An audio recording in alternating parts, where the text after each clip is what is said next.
Video game. Genrenya ada banyak. Action, adventure, fighting, shooter. Banyak banget lah pokoknya ya. Dan masing-masing ini nggak ada hubungannya dengan judul, nggak ada hubungannya dengan siapa pembuat gamenya. Jadi setiap judul game bisa pakai genre apapun dan tidak ada yang terikat. Artinya nggak ada satu genre tertentu yang identik dengan judul atau pembuat game tertentu.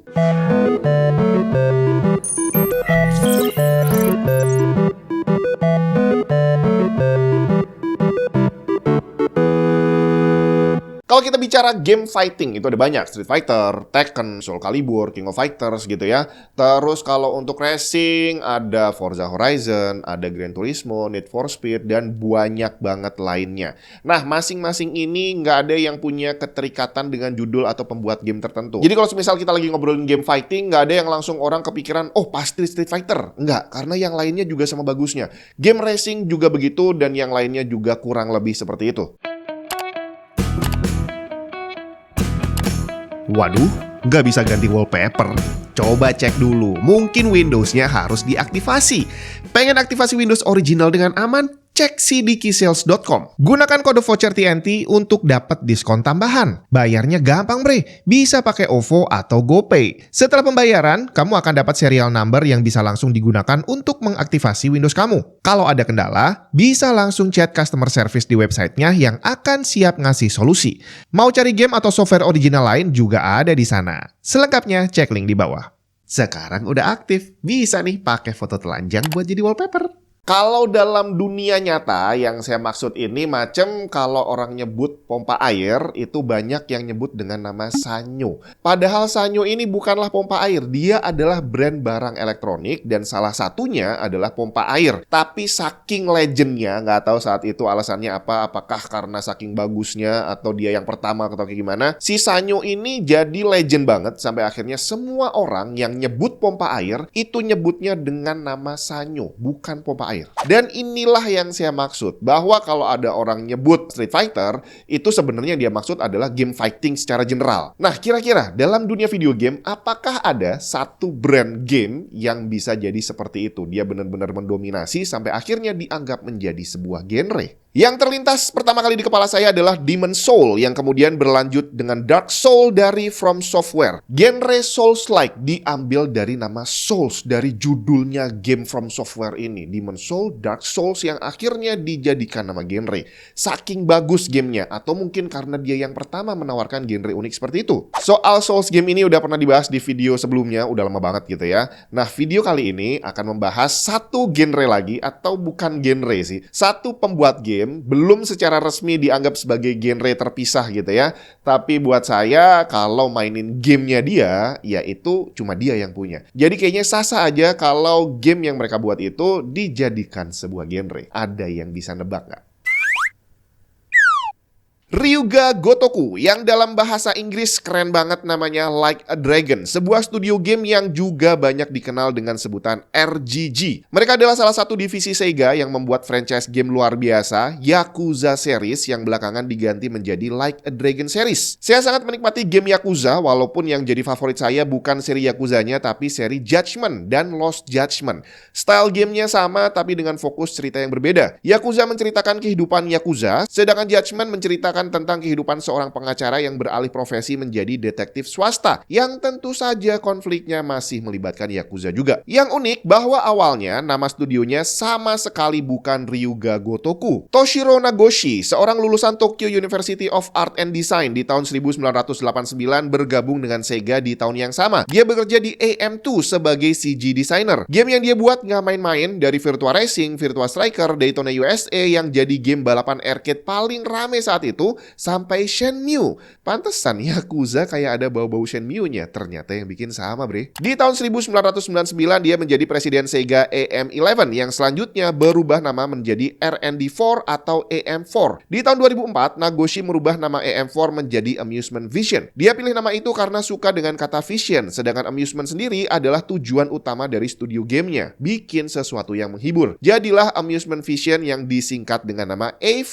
di mana banyak orang mempertanyakan pemilihan singkatan AV, karena di Jepang AV itu adalah sebutan untuk adult video. Tapi Nagoshi bilang nggak masalah, ke depan nanti akan semakin banyak orang streaming video katanya. Jadi dia pengen setiap ada orang yang lagi nyari Eevee, mereka malah kepikiran Amusement Vision, bukan Adult Video. Eevee sendiri adalah divisi terkecil dari 9 divisi yang ada di Sega saat itu dengan hanya 50 orang karyawan. Beberapa tahun berikutnya terjadi banyak restrukturisasi dalam Eevee. Di tahun 2003, Amusement Vision berganti nama menjadi New Entertainment R&D Department dan dirilislah game Yakuza atau Like a Dragon pertama di tahun 2005. Di tahun 2006 dirilis Yakuza 2 dan di 2008 Ryuga Gotoku Kenzan, di mana ini adalah game terakhir buatan New Entertainment R&D Department karena setelah itu mereka berubah nama lagi menjadi Sega CS1 Team. Dengan nama baru ini mereka merilis Yakuza 3 di tahun 2009 sampai Yakuza Dead Souls di tahun 2011. Udah jalan 6 tahun sejak Yakuza pertama dirilis. Yang menarik, nama studionya masih bukan Ryuga Gotoku. Development timnya gonta-ganti nama kayak orang yang lagi galau, dan logo Ryuga Gotoku justru pertama kali muncul di tahun 2012 dan itu pun bukan di seri Yakuza melainkan di game Binary Domain. Sejak itu logo RGG mulai konsisten dipasang, di mana versi terakhir logo Ryuga Gotoku sendiri diumumkan bersamaan dengan rilisnya Yakuza Kiwami 2 di tahun 2018. Dan saat itu RGG udah cukup dikenal di kalangan para gamer sampai hari ini. Game Yakuza dan Judgment pastinya ini punya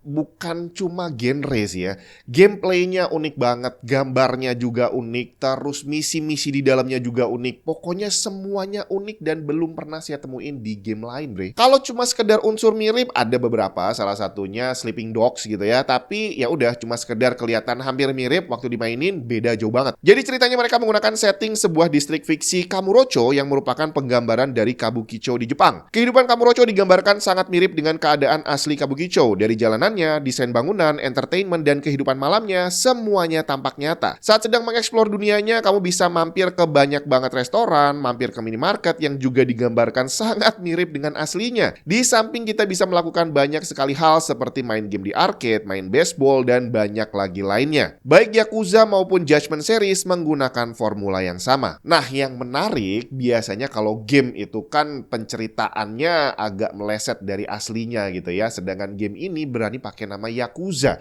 Apakah beneran mirip dengan Yakuza atau semuanya ngarang? Ini yang menarik. Penggambaran kehidupan Yakuza di dalam gamenya sempat dapat pujian dari Yakuza asli, bre. Sistem hierarki, hubungan antar personel, sampai konfliknya digambarkan dengan sangat akurat. Kecuali adegan berantemnya yang jelas dibuat berlebihan sebagai unsur fun dalam gamenya. Tapi tentu saja akurasi penggambaran Yakuza ini bukan 100% ya. Ada banyak hal yang memang tidak ditampilkan seperti jual beli drugs, human trafficking, dan kekerasan yang aslinya bisa sangat brutal. Ya iyalah, kalau semuanya dimasukin, gamenya jadi nggak boleh dijual kali. Sebagai pecinta game single player gitu ya, game offline di rumah nggak perlu online dimainin sambil santai, saya bener-bener menikmati game Yakuza dan Judgment series. Dan saat beli juga rasanya nggak rugi karena gameplaynya panjang banget, Bri. Dan sampai hari ini saya belum nemuin game yang sama gitu ya, secara scene-nya sama, secara feel-nya sama, bahkan secara genre nggak ada genre yang sama. Jadi kalau menurut saya, sepertinya gamenya Ryuga Gotoku ini pantas banget kalau dia dijadikan genre terpisah. Karena emang nggak ada yang lain dan sampai hari ini juga nggak ada yang berusaha untuk niru kali ya. Soalnya kalau kita hanya ngelihat genre game yang tertulis saat kita mau beli sebuah game kan ada action, adventure, RPG gitu ya. Kalau semua itu kita lihat satu-satu, tidak ada satupun yang bisa menggambarkan Yakuza dan Judgment series buatan Ryuga Gotoku. Unsur RPG-nya ada, unsur action ada, adventure ada, tapi kalau mau dicari yang bener-bener mewakili, kayaknya nggak ada kali ya. Jadi mungkin akan ada satu genre lagi yang dikasih nama RGG untuk menggambarkan bahwa itu adalah game yang mengambil tema mirip dengan buatannya Ryuga Gotoku. Gimana menurut kamu? Atau lebih pentingnya, apakah kamu udah pernah nyobain gamenya?